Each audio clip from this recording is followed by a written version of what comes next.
U.S. House Speaker Nancy Pelosi became the highest-ranking American politician to visit Taiwan in 25 years, prompting China to announce economic retaliation and its most provocative military drills near the island in decades. Pelosi was set to hold a joint news briefing with Taiwanese President Tsai Ing-wen at 10:53 a.m. Wednesday in Taipei, after speaking with legislative representatives. The California Democrat said she had come in peace for the region, following comments upon her arrival Tuesday night that her visit in no way contradicts long-standing United States policy and that Washington opposes unilateral efforts to change the status quo. Our congressional delegation's visit to Taiwan honors America's unwavering commitment to supporting Taiwan's vibrant democracy, Pelosi said in a statement. China condemned the visit and announced a series of economic and military responses, including banning sand exports to Taiwan and halting some fish and fruit imports from the island. The People's Liberation Army said it would conduct long-range live firing nearby, as well as more drills encircling the island from August 4.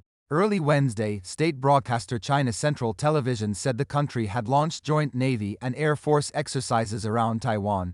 The drills are the most significant show of force by China around Taiwan since at least 1995, when Beijing test-fired missiles into the sea near the island in response to Taiwan's President, Lee Teng-hui, visiting the U.S. Back then, China also declared exclusion zones around target areas during the tests, disrupting shipping and air traffic. China will take all necessary measures to resolutely defend national sovereignty and territorial integrity, and all consequences must be borne by the U.S. and the Taiwan Independence Forces, the Foreign Ministry in Beijing said in a statement after Pelosi landed. The ministry summoned U.S. Ambassador Nicholas Burns to protest the visit.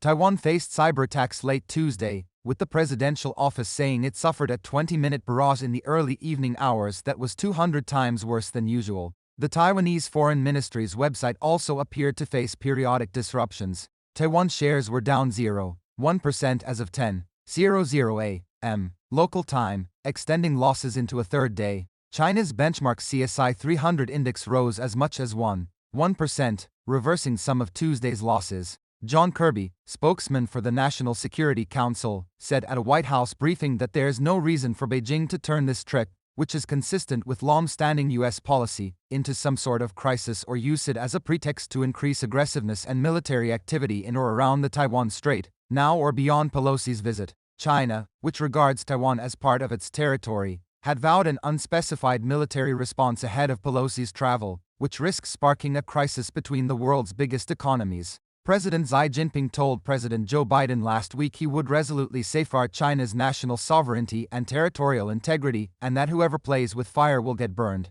We are going to make sure that she has a safe and secure visit, Kirby said on CNN. We will not be intimidated or deterred from all of our other security commitments in the region because of the Chinese rhetoric or even some of their actions. Taiwan's defense ministry said in a statement Tuesday that the island's military was prepared to send appropriate armed forces according to the threat, adding that it was determined, confident and capable of ensuring national security. Pelosi is the highest-ranking American politician to visit Taiwan since then House Speaker Newt Gingrich did so in 1997. That came after the last major crisis in the Taiwan Strait, when China lobbed missiles into the sea near ports and then President Bill Clinton sent 2 aircraft carrier battle groups to the area.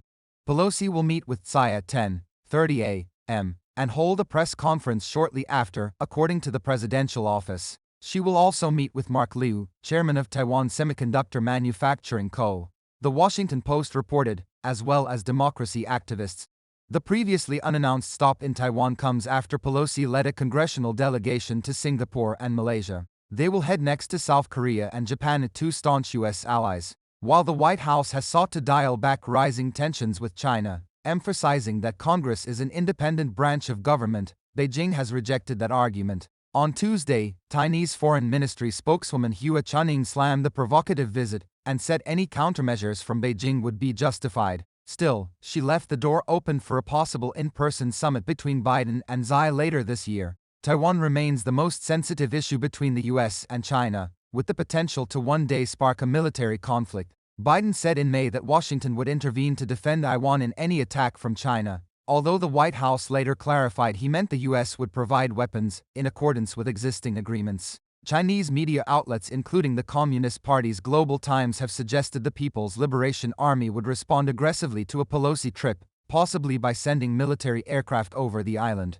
Under an agreement reached in 1978 to normalize relations between China and the US, Washington agreed to recognize only Beijing as the seat of China's government, while acknowledging but not endorsing the Chinese position that there is but one China and Taiwan is part of China. The US has insisted that any unification between the island and mainland must be peaceful, and supplied Taiwan with advanced weaponry while remaining deliberately ambiguous about whether US forces would help defend against a Chinese attack. We're going to see another 3 or 4 days of significant tensions as the People's Liberation Army does a series of live-fire drills exercises. The United States will move some military hardware into the region, Jude Banchet of the Center for Strategic International Studies told Bloomberg Television. So this is going to feel tense, he added. I think what this really signals, though, is that the bilateral relationship has unfortunately moved into a much more contentious period where it's beyond trade now.